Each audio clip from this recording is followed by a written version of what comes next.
Вярно ли е, че ако пусна предизвестие до работодателя и той го прекрати, работодателя ми дължи обезщетение? Отговорът е да. Ако пуснете предизвестие до работодателя за 30 дни, има няколко вида предизвестия до работодателя. Всъщност, накратко да обясня какво е точно предизвестие. Разликата между предизвестие и молба е малко сходна, но различна. Молбата е когато молите работодателя да ви освободи от днес за утре. А предизвестието има юридически характер.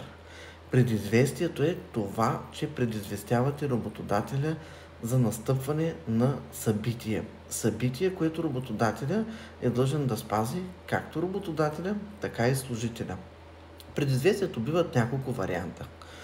30-дневно предизвестие, 60-дневно предизвестие и 90 дни предизвестие, но никога не повече. Ако работодателя по време на 30-дневното ви предизвестие прекрати договора, дойде при вас и ви каже: Иване, примерно, нямам нужда повече от твоите услуги, освобождавам те още утре, знам, че ти остава 10, 15 или 20 дни от предизвестието, работодателя е длъжен да заплати остатъка от предизвестието и цялата брутна заплата, която дължи на лицето, примерно Иван. Може да е Драган, може да е Иван. Няма значение. За още правни съвети и юридически казуси потърсете ме.